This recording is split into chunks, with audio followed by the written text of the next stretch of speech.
யோ பஞ்சு, யோ பஞ்சு. சொல்லுங்கண்ணே. என்ன எங்க வீட்டு பக்கம்? மா, உன்ற புருஷன் எங்கம்மா காணோம்? காலையில இருந்து போனை போட்டுட்டு இருக்கிற, எடுக்க மாட்டேங்கிறாப்ல.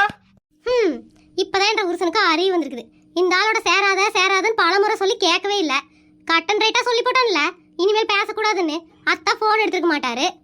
என்னமா அப்படின்னு உன் புருஷன் எங்கம்மா? போன் கூட எடுக்கவே மாட்டேங்கிறாப்ல. ஐயோ அண்ணே, விஷயத்த சொல்லுங்க. அவர் பிஸியா இருந்திருப்பாப்ல. உன்ற புருஷன் பிஸியா இருக்கிறான். டீ கடையில கொண்டு டீ குடிச்சிட்டு இருக்கிறான். அவன் சொன்னதுனாலதான் இங்கே வந்து நின்றுட்டு இருக்கிறேன். அது தெரியாம பாவம் இந்த அம்மனி வேலைக்கு போயிருக்கிறான்னு நினைச்சுக்கிட்டு இருக்குது. அண்ணே, என்ன வேணும்? விஷயத்த சொல்லுங்க. இல்லம்மா, உன்ற வீட்டுக்காரு நானும் வெளியே போலான்னு ஒரு பிளான் பண்ணி வச்சிருந்தோம். காலையில இருந்து போனை போட்டுட்டு இருக்கிறேன், எடுக்க மாட்டேங்கிறாப்ல. நான் தான் உங்க ரெண்டு சேரக்கூடாதுன்னு சொல்லி வச்சிருக்கேன்ல.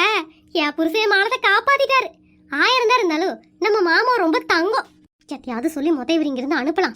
சரிங்கண்ணே, சாயங்காலம் 8 மணிக்கு மேல வாங்க. அப்பதான் வீட்டுக்கு வருவாப்ல. அது வரைக்கும் அவருக்கு போன் எல்லாம் பண்ணி டிஸ்டர்ப் பண்ணிட்டு இருக்காதீங்க. போனே சுவிட்ச் ஆஃப்ல இருக்குது. இப்பதான் பண்ணுனாக்கு நானு.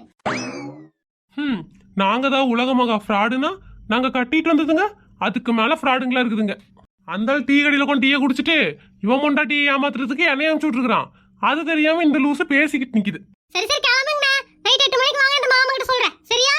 சரிம்மா, போயிட்டு வரேன். ஏனுங்க மாமா, விஷயம் தெரியுமா? உங்களுக்கு தெரிய குமாரண்ணா வந்தாப்ல. அவர் போன் பண்ணா நீங்க எடுக்காதீங்க. போனை சுவிட்ச் ஆஃப் பண்ணி வச்சிருங்க. நைட் 8 மணி வரைக்கும் வீட்டு பக்கம் வந்துடாதீங்க. பொறுப்பா கம்பெனில உட்கார்ந்து வேலையை பாருங்க. சரியா? என்ற மாமா நான் சொன்ன ஒரு வார்த்தைக்காக 5 வருஷம் பழகின ஃப்ரெண்டு கூட பேசாம இருந்திருக்காப்ல. இன்னைக்கு வரட்டும். என்ற மாமனுக்கு ரவா லட்டு செஞ்சு கொடுத்து அசத்திரணும். யோ பஞ்சு, உன்ற பொண்டாட்டி சரியான லூசா இருப்பா போல. நான் சொல்றதை எல்லாத்தையும் நம்பிட்டா. சரக்கு வாங்கி வச்சுட்டு ரெடி ஆயிரு, பறந்து வந்துகிட்டு இருக்க. யோ, எல்லாம் நீ சொன்ன கட்டுக்கதை தானா?